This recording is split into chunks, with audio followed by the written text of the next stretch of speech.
दांत वाली बहू। रंजना कभी ब्रश नहीं करती थी।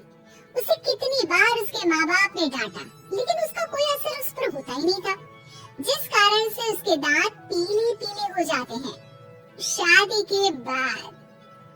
अरे बहू, वैसे तो तुझ में कोई कमी नहीं है, पर तेरे दांत इतने पीले कैसे हैं बेटा? कैसे है मतलब? कोई सर्जरी थोड़ी ना कराई है।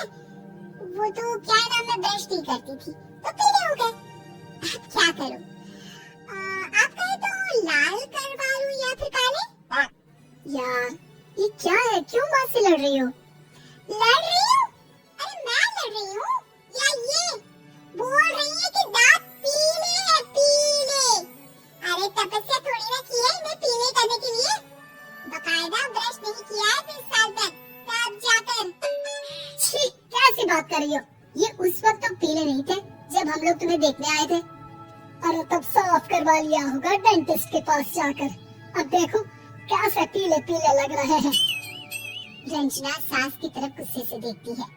फिर शुरू हो गई पीले पीले पीले।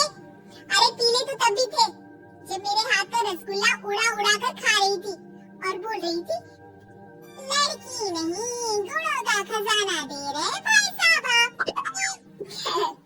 अब वो लोग करते भी तो क्या करते, पीले दांत वाली बहू पल्ले पड़ी थी तो झेलना तो था ही। एक दिन कीर्तन में रंजना गाना गा रही थी।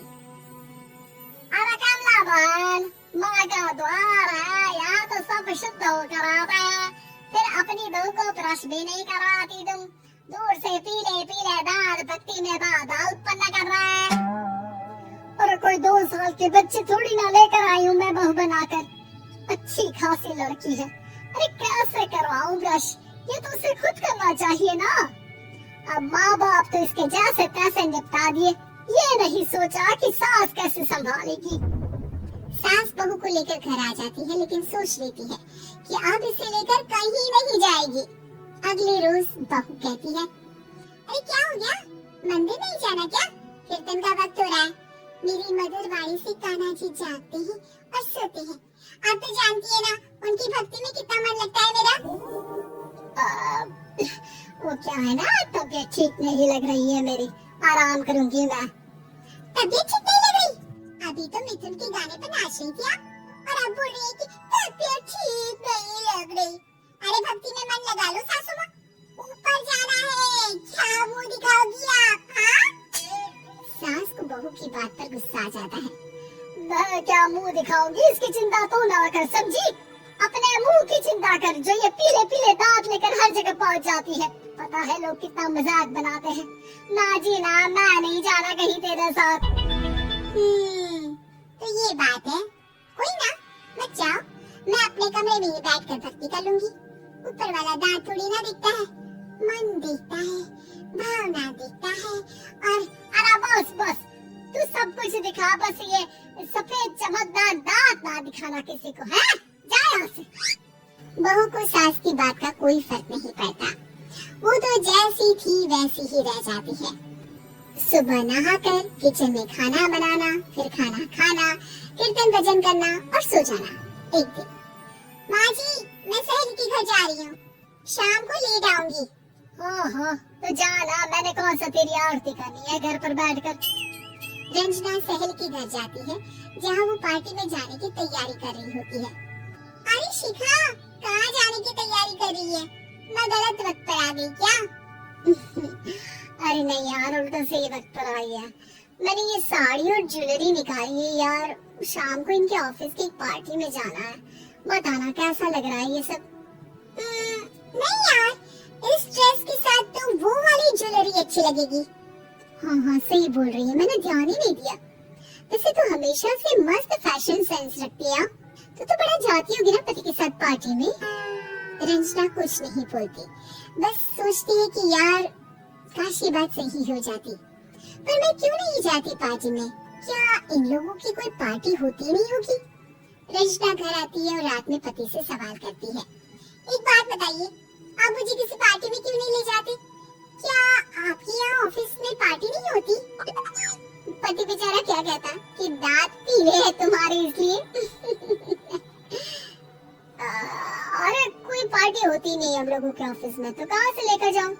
और मार्केट, मॉल, कहीं वीकेंड घूमना, कहीं तो अरे यार सारे हफ्ते में एक छुट्टी मिलती है, तो सोचता हूँ कि आराम ही कर लूं। क्यों? रंजना मन मार के रह जाती है। पहले कभी सास के साथ मंदिर जाया करती थी, लेकिन वो भी सास ने ले जाना बंद कर दिया। घर बैठी बैठी रंजना बोर हो जाती है। तभी उसे आइडिया आता है और वो मायके जाने का सोचती है। सासू माँ, 2 दिनों के लिए मम्मी के घर जा रही हूँ। अच्छा अच्छा ठीक है, आराम से जा। और हाँ, माँ से कुछ अच्छी आदत सीख कर आना कि कैसे शरीर के हर भाग की तरह दांतों की सफाई भी जरूरी होती है, समझी?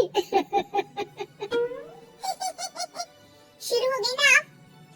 वो लोग आपकी तरह नहीं है कि छोटी छोटी बात का बतंगड़ बना दे। उन लोगों के लिए मैं मायने रखती हूँ, ना कि मेरे पीले पीले दांत।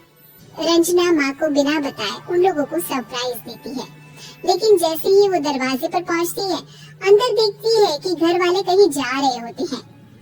अब माँ, काश रंजना दीदी के दांतों वाली प्रॉब्लम नहीं होती, तो वो भी हम लोगों के साथ चलती ना बुआ जी की बेटे की शादी में। हाँ बेटा, लेकिन अब उसे कौन समझाए कि उसको उसके पीले दांत नहीं दिखते, लेकिन उसके आसपास के लोगों को कितना एम्बैरेसिंग फील कराते हैं। मुझे तो कितनी बार उसकी स्कूल की टीचर ने शिकायत की कि उसके साथ कोई लड़की बैठना भी नहीं चाहती, और ना ही कॉलेज में कोई उससे बात करना चाहता था। लेकिन पता नहीं क्यों उसे ये बात समझ में नहीं आती।